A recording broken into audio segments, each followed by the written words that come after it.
Good morning, friends. Welcome to our Friday morning sutta study session here at Anti-Cloud Buddhist Monastery. I'm Bhikkhu Santi.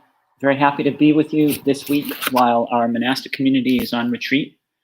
I am going to be talking this morning about a sutta I've long been fascinated with, and I'm very happy and honored to be able to do that with a wonderful group of upasikas and upasikas,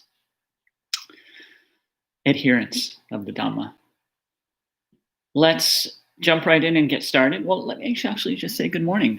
We have Reed with us this morning. Good morning, Kyle. Kyle's our friend, and a few other people who have not yet announced themselves.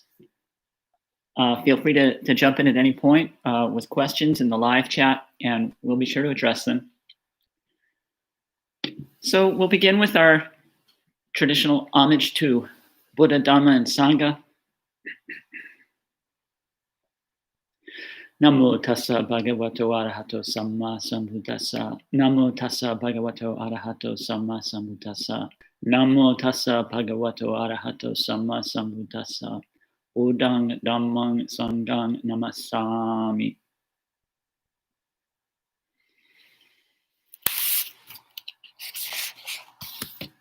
This morning we'll be talking about the Devadaha Sutta, the words given by the Buddha at the town of Devadaha in the Sakyan country, where he originally came from. It's a very long sutta relative to what we usually try to talk about in the short time we have together. So I'm not going to be talking about the entire sutta. I'm going to focus on a particular theme. I've been doing that all week, but this morning I'm really going to do it because it's quite a long sutta. There's a couple of different things that are going on in this sutta. The Buddha is responding in some detail to the doctrine of another sect of samanas, of wanderers, who offered a related but in the Buddhist teaching misguided approach to many of the topics that he often talked about. And so he engages them in a lot of depth that I'm not going to go into this morning. I will spend the first part of our discussion talking about the most important point that he brings up with them. And in doing so, his aim is to address a very, very important theme in the life of all samanas, all renunciants, but also of really anyone on the path. And that theme is asceticism. The Buddha teaches the middle way. I think if you've spent any time in Buddhist circles, you understand that basic principle. The Buddha teaches the middle way between a form of hedonism, indulgence in sensory pleasure, going by the way of the world, following our wants and dislikes heedlessly, and asceticism, which is what the Nigantas that we're going to be reading about in a few minutes talk about. Asceticism meaning self-punishment, the way of refusing any, the way of inflicting pain on ourselves. So the question I'd invite you to have in the back of your mind is, well, what role does asceticism actually play in spiritual life? What does it mean in the Buddha's terms? What makes asceticism not the middle way? Where do the two overlap?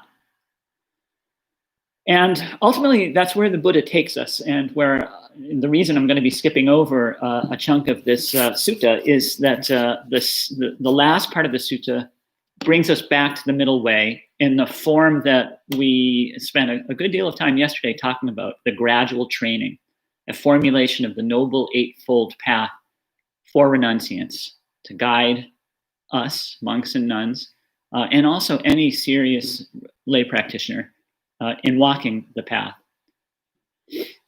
So let's get started. The version that I sent you a link to, translated by Bhikkhu Sujato, is just a little too imprecise. by all means, please feel free to follow along, and where you see different choices of language that you think are interesting, well, those can be fine to ask questions about. We can talk about Bhikkhu Sujato's terms versus the version I'm going to read, which is Bhikkhu Bodhi's terms. I imagine many of you have some access to that, so feel free to follow along if you have it. This is, again, Majjhima Nikaya 101. If you have the Bhikkhu Bodhi version, it's on page 827. But again, I am going to be skipping. I'll try to read clearly and slowly so you can understand the parts we're going to be reflecting on.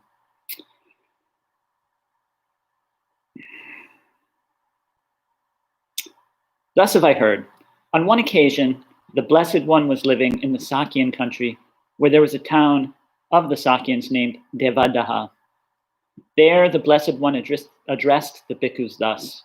Bhikkhus, Venerable Sir, they replied. And the Blessed One said this. Here's a statement of the Niganta's position.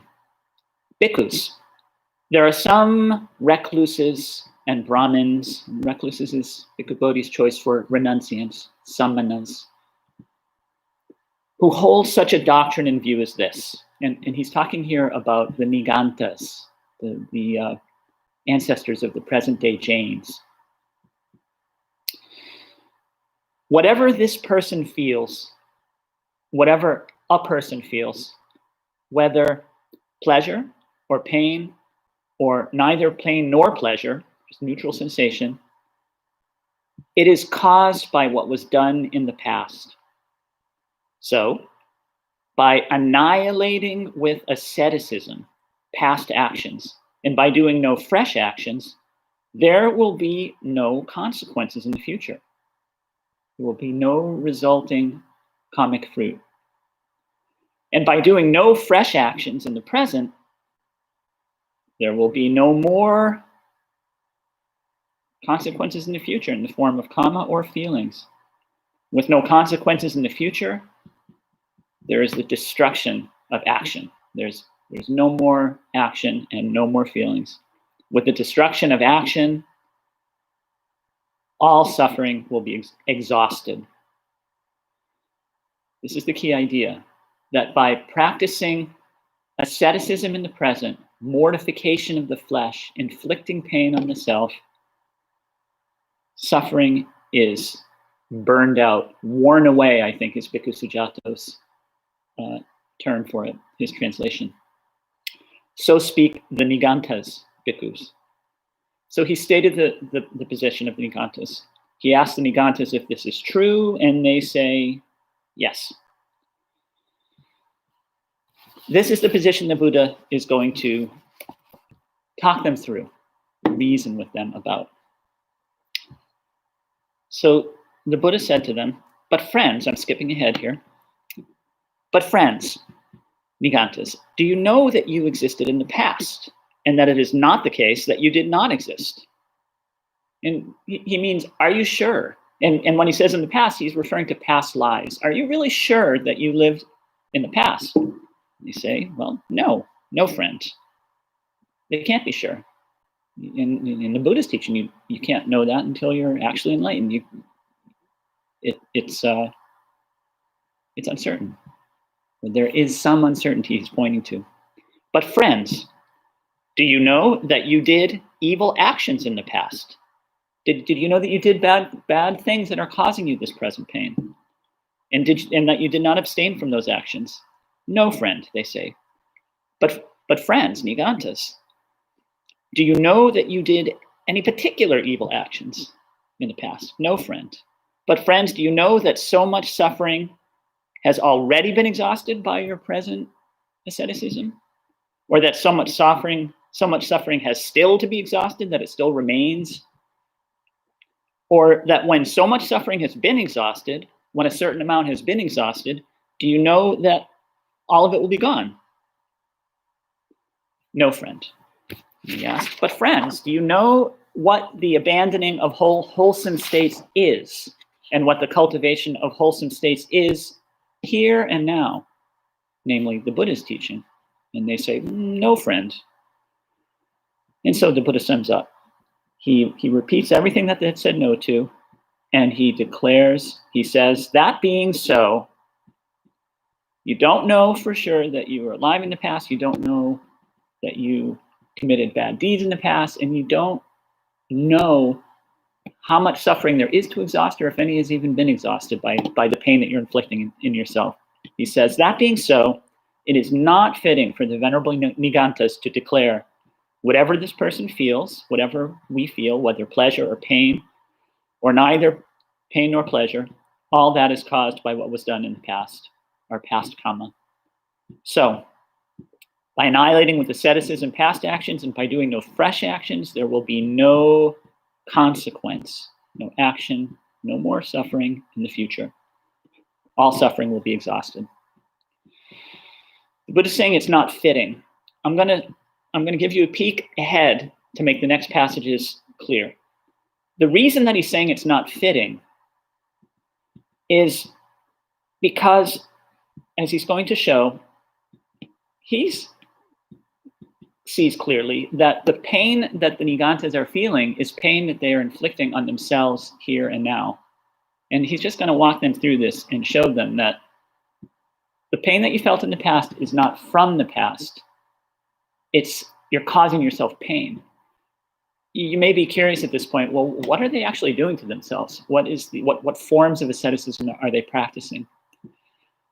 I don't know exactly. The Buddha does not say in this particular sutta what particular asceticism they're undertaking. But in a related sutta that's in the footnotes that Bhikkhu Bodhi points to, they are practicing standing without sitting, spending all their time standing, like refusing to take a seat. That this particular practice is actually one that is sometimes undertaken in Thai monasteries. It's called breaking a posture, where you adopt a particular posture, in this case standing, and that's it. You do not move from that posture, and it will pain comes in, and it becomes intensely painful. I don't know for sure that that's what they're practicing here, but anything covered by the expression mortification of the flesh would be fair game, I imagine. One thinks of the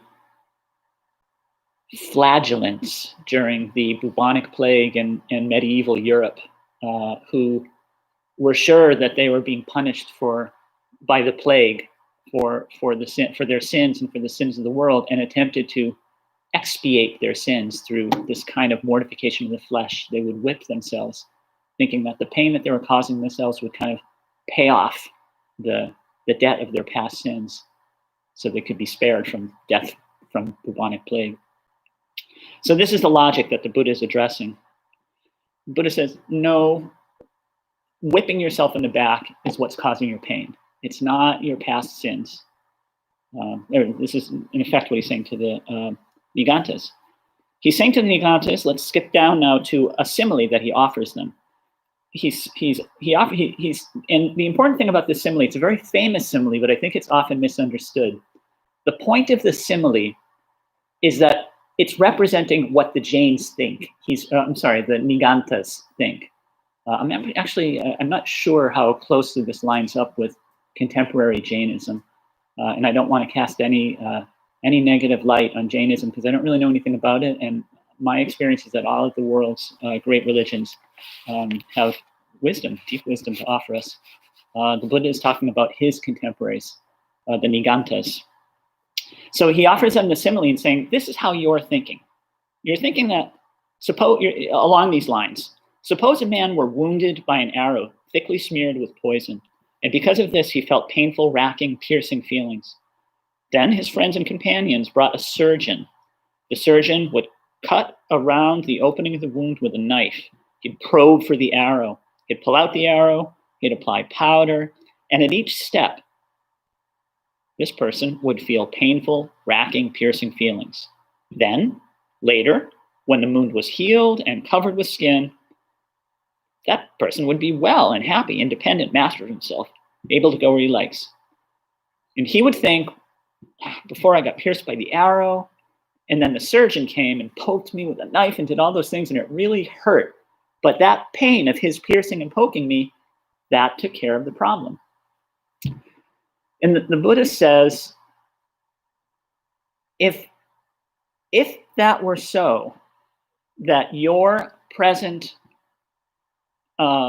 infliction of pain on yourself, your present austerities were wearing away your suffering, were undoing that past karma that is causing your current suffering, then yeah, what you'd be saying would be right. But that's not the case. So he challenges them, and they raise a counter argument. They say, friend, they're addressing the Buddha. The Niganta Natta Putta, their founder and leader, is omniscient and all-seeing and claims to have complete knowledge and vision. He says, Nigantas, you have done evil actions in the past, exhaust them with the performance of piercing austerities. And when you are here now restrained in body, speech, and mind, that is doing no evil actions for the future. So by annihilating with asceticism past actions, and by doing no fresh actions, there will be no consequences in the future, and all suffering will be exhausted. And they say, we accept this. And here the Buddha makes a comment that I just wanted to point to. We won't delve into it in too much depth, but it's notable and important that the Buddha says this and says similar things in many other suttas.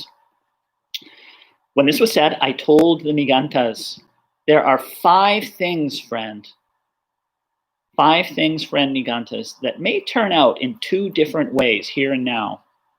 What 5? They are faith, approval, oral tradition, reasoned cogitation, and reflected acceptance of a view. These 5 things may turn out in 2 different ways here and now. So he's talking about ways of knowing. How do we know? How do we have confidence in the things that we think that we know? And when he says that these 5 things, faith, approval, tradition, reasoning, reflection, when he says that these 5 things can turn out in 2 different ways, he's talking about that you may be right based on faith, or the thing that you have faith in may be wrong. Your reasoning may be good, or it may be bad, and so forth. But the first one, faith, is the one that he's putting before the Nigantas. Yeah, okay, great, you have faith, but is it merited? And I think it's important that the Buddha is, in this case and in many cases, cautioning against blind faith. One also has to reason, one has to apply all of one's resources to discerning what is most true. Okay, so then he gets to his central point, and I'm going to skip ahead here. He asks them a long series of questions, and leads them to the conclusion that, well, as I've said, if your past actions were causing your present pain, then that would be a good thing. But look, if you are, and here's the basic argument that he keeps coming back to, you're inflicting pain on yourself now. If when you stopped, your pain continued, then you can reasonably say, oh, okay, my pain is continuing even though I'm not doing anything to myself. I'm not whipping my back. I'm not standing up for 14 hours a day. And I'm still feeling this pain. And the Buddha says, well, in that case, it would be reasonable to think that some previous actions were causing your current pain. But, he says, Nigantas, if you notice, when you stop doing the austerity, when you sit down and take a chair and rest, the pain stops. Doesn't it make more sense to think, oh, okay, maybe my theory is wrong? So it's that simple, the argument that the Buddha leads them to.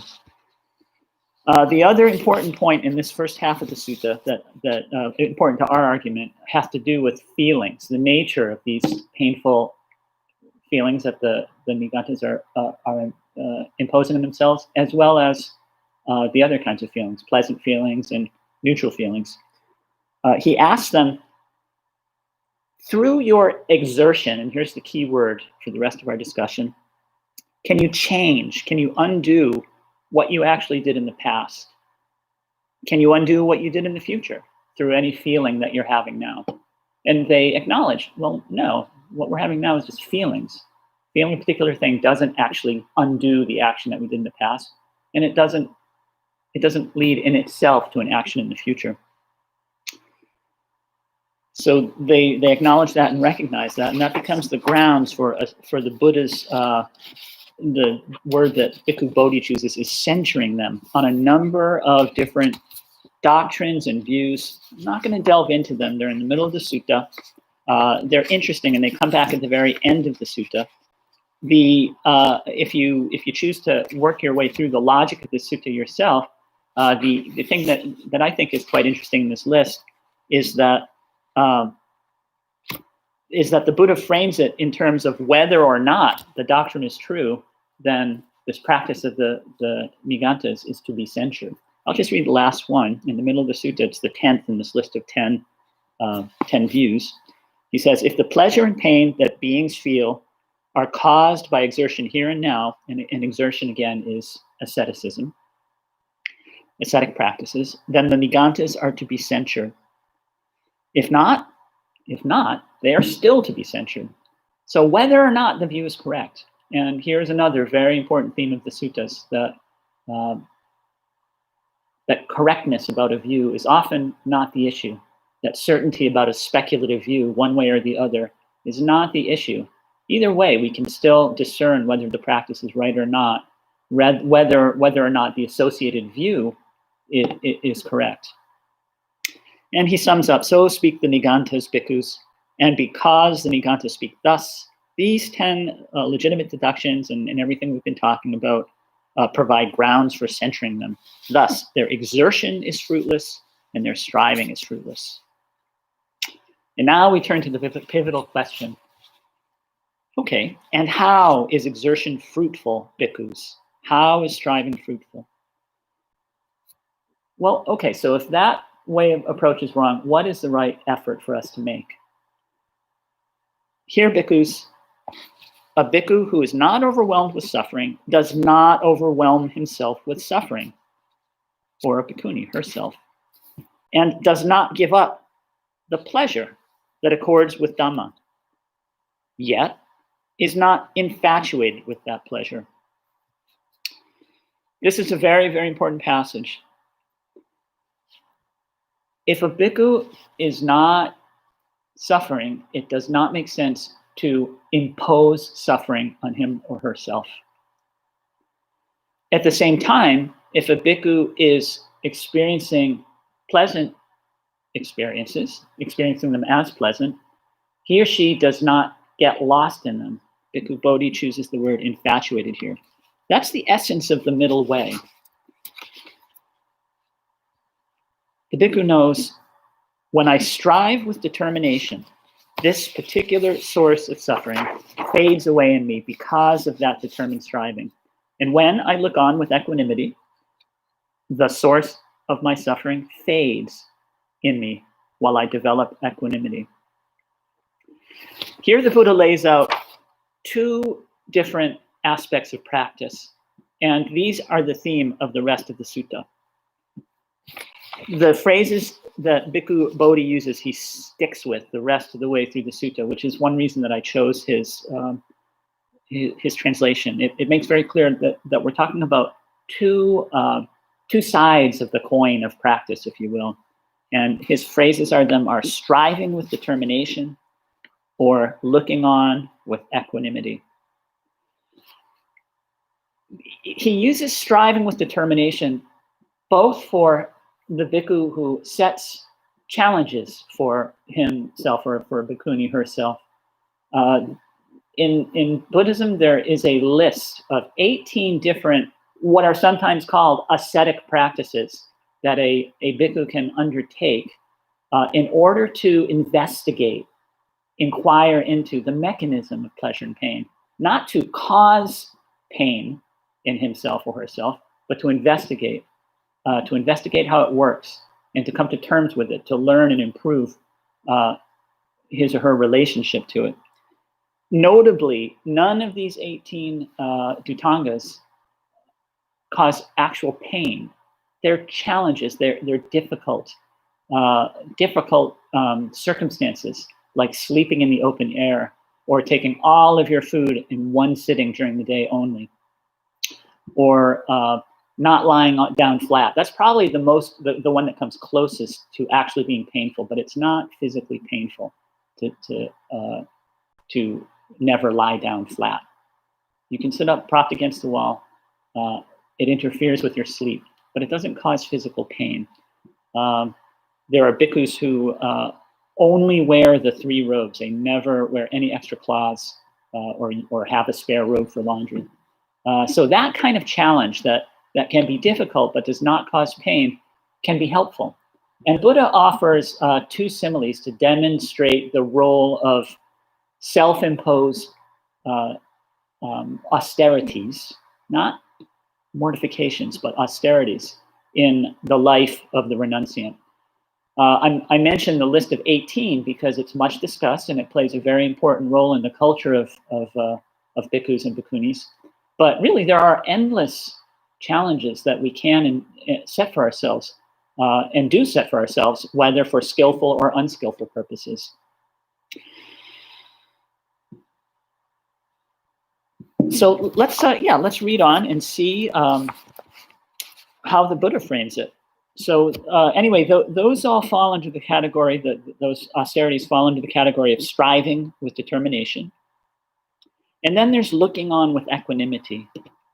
To me, straddling these two is the striving, and the very important striving, of practicing mindfulness. Sometimes it's called an effortless effort. But in this formulation, the focus is on the effort. It is a continual effort to come again and again and again back to the present, to pull ourselves away from the lure of the senses, the lure of pleasure, and to come back to the knowing of it, well, pleasure or pain, because we want to attend to those sensations.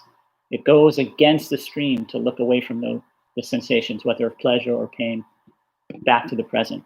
So I see that as being part of what he's talking about in striving with determination. So reading the rest of this paragraph, the bhikkhu strives with determination in regard to sources of suffering which fade away in him because of the determined striving. And the bhikkhu develops equanimity in regard to that suffering which fades away in him. The equanimity that's being pointed to here is the result. It's what happens when one is able to sustain one's mindfulness. This is why we say that mindfulness is kind of the first antidote to everything that comes up in formal meditation. The Buddha gives us many other methods of striving when we can't stay with it, when we can't stay mindful in meditation. When the mind wanders, he offers us solutions like, well, substitute a different thought, substitute a more wholesome thought for the one that's distracting you, or investigate the origins or the danger of that with some other thoughts about origins or dangers. So those are active strivings that one can do. But the first antidote is always simply to know the thing as it is, to know what's happening as it's happening. And when you can stay with that approach of mindfulness, then equanimity develops. One develops equanimity and one looks on and the suffering fades. The Buddha offers us a simile. This is a very powerful simile, but it needs some interpretation. Suppose, bhikkhus, a man loved a woman. And I invite you here to substitute whichever kind of person that you might feel romantic love for, whether male or female or any gender identification. I'm going to read it in the form the Buddha presented to his bhikkhus as represented here, his assembled group of male monastics. Suppose, bhikkhus, a man loved a woman with his mind bound to her by intense desire and passion. So this is romantic love, not just metta. He might see that woman standing with another man, chatting, joking, and laughing. What do you think, bhikkhus? Would not sorrow, lamentation, pain, grief, and despair arise in that man when he sees that woman standing with another man, chatting, joking, and laughing? Yes, Venerable Sir. Why is that? Because that man loves that woman with his mind bound to her by intense desire and passion. That is why sorrow, lamentation, pain, grief, and despair would arise in him when he sees her standing with another man, chatting, joking, and laughing. Then, bhikkhus, the man might think, I love this woman with my mind bound to her by intense desire and passion. I'm suffering terribly. What if I were to abandon my desire and lust for that woman? And he does it. He would abandon his desire and lust for that woman. On a later occasion, he might see her with another man, chatting, joking, and laughing. What do you think, bhikkhus? Would sorrow, lamentation, pain, grief, and despair arise? No, Venerable Sir. And why is that? Because that man no longer loves that woman. It's an interesting story, isn't it? The worldly part of us feels, oh, it's a little bit sad. But then the wisdom in us rises up and says, well, wait a minute. That man freed himself of jealousy. He freed himself of suffering that probably wasn't going to lead to any good for him. The striving here, which I think is the slippery part of this simile, is in giving up his love. We don't want to give up those beautiful feelings, or the feelings that seem beautiful when we don't think through their consequences. His love, which in this sutta it's emphasized is fueled by his lust, might have seemed attractive and exciting and beautiful to him, but he saw that it was causing him suffering, and he committed himself to the effort, the exertion of giving it up. And so the Buddha concludes, so when a bhikkhu who was not overwhelmed with suffering, because that man was able to see it, he wasn't overwhelmed by it, he could see what was happening to himself. When he does not overwhelm himself by forging ahead with his crush, the suffering is exhausted. That is what exhausts suffering. That's what wears away suffering, that kind of effort. In this way, bhikkhus, the exertion is fruitful, the striving is fruitful. Then we get one final simile on this topic before we turn to the gradual path. And this also is an extremely valuable simile, but not that legible, not that penetrable without some thought. It's about an arrowsmith. And the technology here in the Buddha's day was metal shafted arrows that could be worked with heat. So to make the arrow really straight, you pass it between 2 points of heat, so it's pliable and it bends one way or the other, and you get it completely straight. So that's the subject here. Suppose bhikkhus, an arrowsmith, were warming and heating an arrow shaft between two flames, making it straight and workable. When the arrow shaft had been warmed and heated between the two flames and had been made straight and workable, then at a later time, he would not again warm and heat the arrow shaft. Why is that? The purpose for which the arrow shaft was warmed and heated has been achieved. The arrow is straight. It doesn't need to be put through the fire anymore. That's why at a later time, he would not again warm and heat the arrow shaft and make it straight and workable. So this simile points to appropriate striving, appropriate effort, maybe appropriate austerities. It can be appropriate for a bhikkhu or any person on the path, for example, who knows that they have a weakness for a particular kind of sensual pleasure. Sweets, for example. Maybe you just, every single meal, you need to have something sweet afterwards.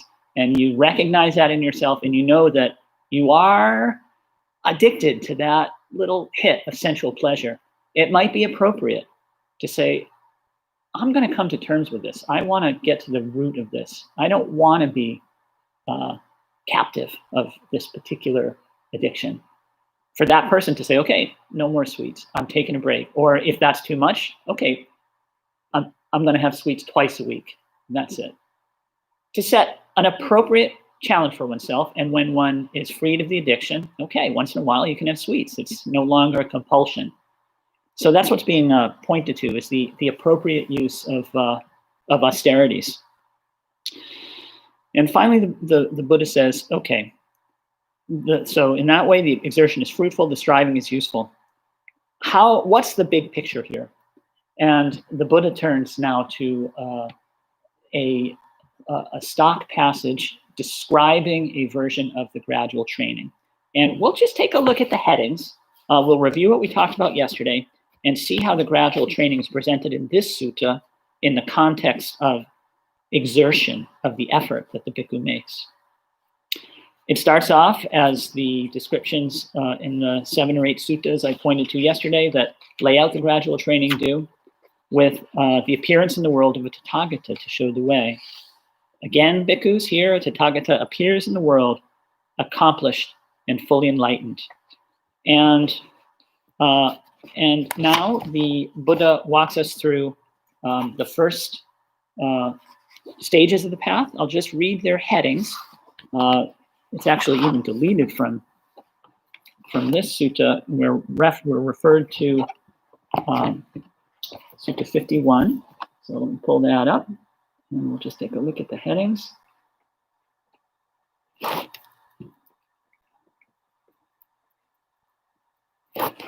Kandaraka Sutta. Right. And a householder or householder's son or daughter hears the teachings of the Tathagata, finds faith, and goes forth into the holy life. Having gone forth, the disciple, the practitioner, undertakes sila, the purification of conduct, abandoning the killing of living beings, abstaining from the killing of living beings, cruelty, taking what is not given. In celibacy, meaning he or she observes celibacy, a very, very powerful dhutanga. For lay practitioners, the usual precept, of course, is abstaining from sexual misconduct, from cheating on a partner, for example, or any infliction of pain or even selfishness through sexual conduct. But the dhutanga here, the austerity, the appropriate asceticism for a renunciant, a world renunciant, is to practice celibacy. And the other precepts then are mentioned, false speech and so forth, and we learn what the training is in sila, in conduct. And then we move on. The trainee practices contentment, big topic last night. Contentment with the robes to protect the body. Instead of having lots of clothes to protect the body really well, we content ourselves with three robes just to cover ourselves up and protect us from insects and keep us just warm enough. Having practiced contentment, the trainee guards the sense doors. That's been a topic for us of late, and a really valuable one. On seeing experiences, forms with the eye, we don't grasp at them. We notice what's happening in ourselves, and we stay with the reality of our felt experience of those experiences. And then, having undertaken those initial steps, the trainee practices mindfulness. And here, the stock passage is mindfulness in daily life. Mindfulness and full awareness when looking ahead, when looking away, when flexing and extending the limbs, when wearing the robes and carrying the bowl, when eating, when drinking, when consuming food and tasting. So all the usual acts of life, the trainee is encouraged to experience as they're happening, to be present for. When defecating and urinating, when walking, when standing, when sitting, when falling asleep, in every posture of the body and every posture of the mind. Okay, so with these initial steps, the disciple goes to the forest to meditate. He resorts to a secluded resting place, the forest, the root of a tree, a mountain, a ravine, a hillside cave, a charnel ground, a jungle thicket, an open space, a heap of straw. So we're not just talking about the wilderness. It could be the barn out behind the house, or if you live in the city, it could be your bedroom. Close the door, and that becomes a secluded space. He or she then folds the legs crosswise, sets the body erect. You can sit in a chair, it's okay. And establishes mindfulness. All the mindfulness that was cultivated in those previous steps, and maybe the practice of mindfulness in the Satipatthana practices. And that disciple then abandons the hindrances that distract us from concentration, from samadhi. This is what mindfulness practices are for. They bring the mind together into one place, undistracted. And the rest of the sutta is mostly the stock passage that we've looked at many times that walks us through the higher meditation, the development of the adi chitta, the higher mind, which in the stock passage is presented as the levels of jhana meditation. I won't read through that because I want to have time to get to your questions. But if we jump now to the very end of the sutta, we see that the Buddha comes back to his list of 10 doctrines that he has censured the Nigantas in regard to, whether Nigantas are right or wrong. And he shows how they amount to reasons that the Tathagata's wisdom should be praised. Anyway, I won't talk you through the logic of that. It's a delightful passage, an inspiring one. I encourage you to study it, but yeah, it's a conversation in itself. So let's stop there. I'll sum up with the final lines. That is what the Blessed One said. The bhikkhus were satisfied and delighted in the Blessed One's words. Okay, let's turn to your questions, and I see a lot of movement in the live chat.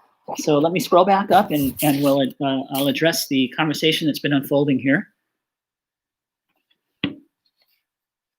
Oh, many new voices have checked in. Good morning, everyone.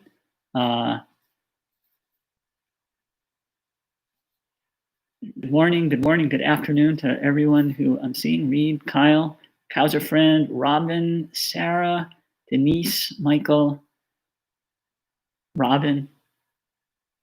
Buddha Ruchi has the first substantive greeting here. Good morning, or reversing, or afternoon, or night to everyone. May we all be well and happy. Here's the big question: can we burn old karma by performing good karma? Okay, so it's just kind of summing up. And Gita says, I read that Buddha performed one of the miracles to the Jain community, also the Kalama Sutta. Do you recall this in the suttas? Oh. Does anyone in the community here remember it? Where when the Buddha performed a particular miracle, it was specifically for the Nigantas. That's what the question is. And I remember many miracles, but I don't remember one being particularly a demonstration for the Nigantas. Sorry, Gita. I'll keep my eyes and ears open for it. And Gita offers thanks for the sharing of the sutta. You're very welcome. The Kalama Sutta that you mentioned, I'm not sure if there was a particular question that you had about it. You may have, I don't know quite where your comment lined up with the discussion, but you may have been referring to my the note that I took of how the Buddha said to the Nigantas, there are two ways things can go. There are two ways that faith or reasoning or reflection or tradition, that knowledge based on any of these things can go. It can be well rewarded or it can turn out to be wrong. So in the Kalama Sutta too, the Buddha the Buddha points us towards our ways of knowing, and he encourages us not to just take things on faith because the teacher said so or because tradition said so, but to investigate for ourselves. So I'm not sure if that's why you mentioned that sutta, but it's a good reason to.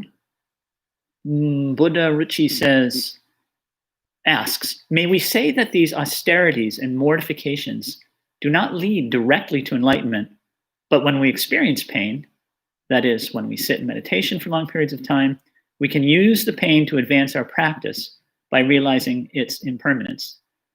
That is, we might sit for 24 hours contemplating impermanence, experiencing all the suffering associated with such a practice.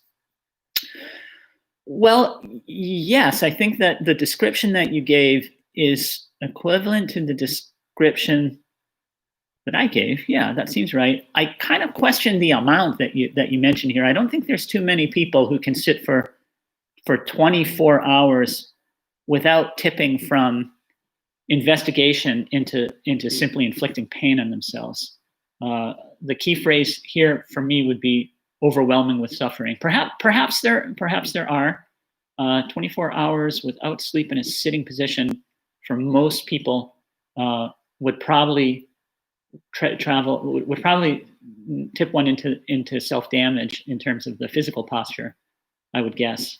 But everyone's different. Maybe the stronger austerity is just a thing that a particular practitioner might need. But yeah, the purpose is the whole point. It's not for the purpose of self-punishment or self-purification. Feelings can't accomplish that. They're grounds for investigation. As Ajahn Chah put it in one of his most powerful teachings, but a kind of elusive and subtle one, wherever you're suffering, that's where you practice. This is, I think, what you're pointing to as well, Buddha Ruchi. And yeah, I agree. And Reed asks, does this in part repeat what the Kalama Sutta told us? That is, when you know for yourselves that these qualities lead to welfare and to happiness, then you should enter and remain in them. Yep, that's what we were just, what I was just imagining Gita was pointing to. Reed says, just in different words, that is. Yep, I do think so.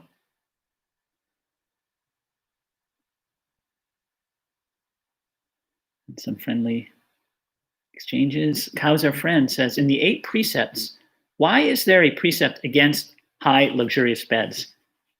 And how high is too high? How luxurious is too luxurious?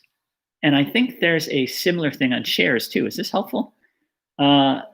Well, these are great monk chat questions. I think I might even have time to answer them today, this morning, right now. I will, though.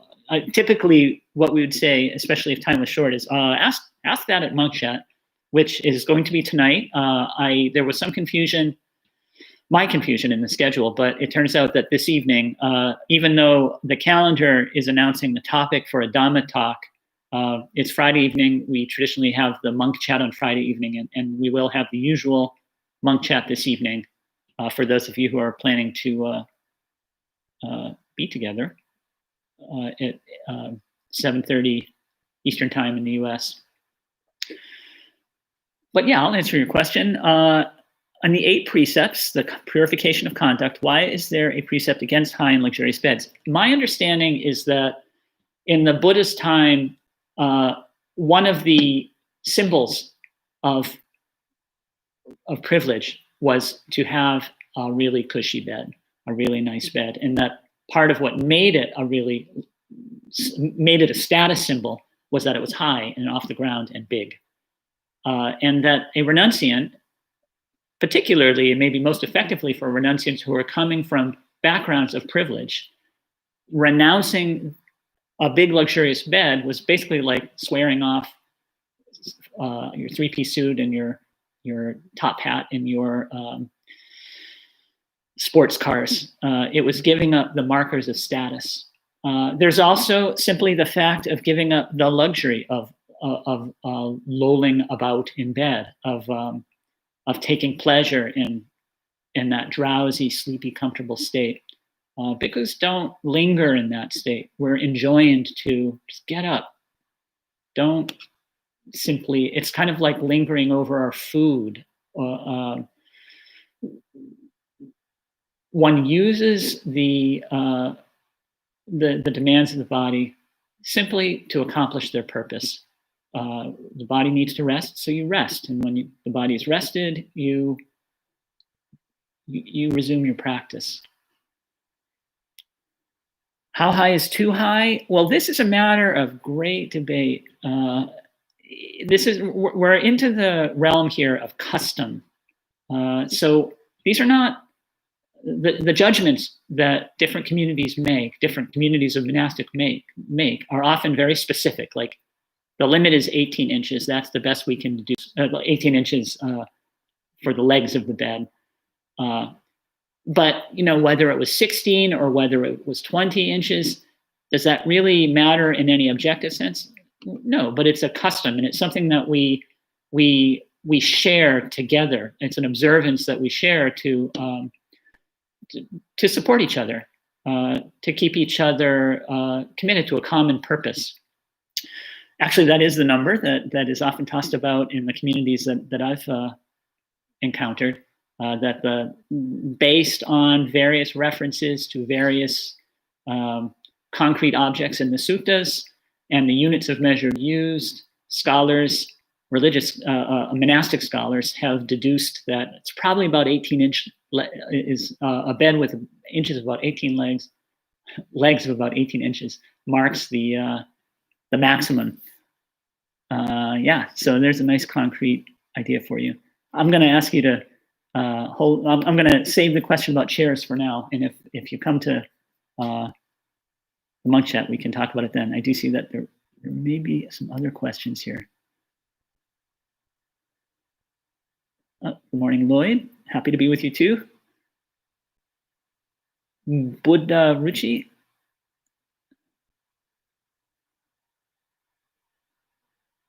Yes, it would tip me the 24 hours sitting upright. Yep. The Chan transition does such things. And Gita's affirming my inference about why she brought up the Kalama Sutta. And Kauser friend says, I'm fine with re-asking for monk chat, but it seemed relevant in the context of austerities. And there's no more questions. So yeah, let's take it on. So the thing about chairs is an interesting one because it's specific. There are a couple of rules in the Patimokkha, the bhikkhus' rules of the community that bear on chairs. One of them is very specific. It's that the bhikkhu undertakes not to sit on chairs that are stuffed with fine cotton down. Many bhikkhus interpret this to mean fancy upholstered chairs. But if it's not actually upholstery that's padded with cotton down, if it's got like polyester in it or goose down even, then it's okay. So here too, we have a question of custom. Sitting only in hard chairs would be an austere interpretation of that custom. If it doesn't inflict pain directly, and its purpose is not to inflict pain, it's actually the kind of thing that I can imagine some bhikkhus would undertake for periods to take and run with the spirit of or probably the purpose of the original rule. One can imagine that at the time the rule about cotton down padding in a chair was laid down, that was probably the go-to luxury item. There wouldn't have been any polyester stuffing at that time. Polyester hadn't been developed yet. Now we have memory foam. I think I think NASA came up with that during the race to the moon. Memory foam is not covered explicitly in the Patimokkha the way that cotton down is, obviously. And different communities handle it different ways. The austerity of not sitting in padded chairs, that would be pretty severe in our culture because padded chairs are everywhere. I'm looking around the space that I'm in, and I see 5 without turning my head all the way. In the Buddha's time, it was a real luxury item to have any kind of padded chair, much less one that had the premier kind of stuffing in it. There are a few other rules related to chairs in the Patimokkha, but I don't think that they have to do with austerities. There's a rule about chairs being left out in the open because it's actually a violation of the training rules, the mindfulness and conduct training rules, the rules in virtue, to leave a chair out. It's careless and it's neglectful of the donors who give things to the community as spiritual offerings. So if a bhikkhu leaves furniture sitting out in the rain, there's really an offense there against the rules. Doesn't quite bear on austerities. And okay, we've got time for one last question. And Buddha Ruchi says or asks, maybe if it makes me feel better than others or feeds my ego, it's not okay. It's just a piece of furniture for my health and mundane convenience. In that case, it's okay, regardless of the height or material, etc. Well, for a lay practitioner, absolutely. There is the question of respect for the community with regard to, with the rules about beds or chairs, where even if the observance isn't for your own practice of austerity, skillful or unskillful, it is important and meaningful, and actually a kind of meta practice. It is important to our practice to respect the feelings of the community with regard to what is good conduct, even if it's no longer useful for your own training. One continues to observe the rule. And in the lay community, yeah, those rules are, as I mentioned, they're matters of custom.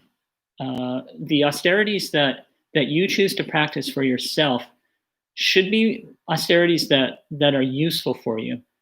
You point to some of the real pitfalls and I'm glad you're helping us all be aware of them, of practicing any kind of asceticism, which is that it becomes another identity. You make yourself into the person who is too good for physical pleasure. It becomes a kind of marker of ego. That's one danger. Probably much more common and much more dangerous is the psychology of self-punishment, the bargaining with oneself, like, oh, I shouldn't have had that binge, that I shouldn't have eaten that quart of ice cream last night. I'm going to make up for it by fasting today.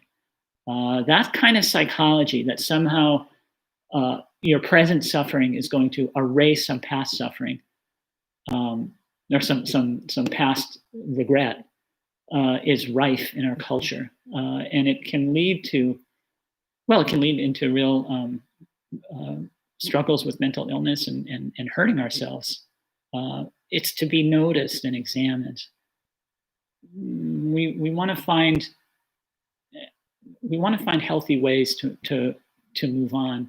There are many ways that the Buddha teaches us to let the past be the past, learn from the past, and move on in the present. So if you want to make up for not eating a quart of ice cream last night, well, don't eat a quart of ice cream tonight. That will make up for it. Inflicting pain on ourselves, that's a distortion of the teaching, if you think that that's what the Buddha's pointing at, I would say. Okay, any other comments? Buddha Ruchi appreciated my point about respect for the community's feelings. Okay, well, I think we'll wrap up there. It looks like we're about out of time. We'll be back this evening at 7:30 Eastern Time in the US. Thank you very much for sharing the sutta with me this morning. I wish you all a wonderful day, morning, evening, whatever it is where you are. We'll end with 3 sadhus. Sadhu, sadhu, sadhu.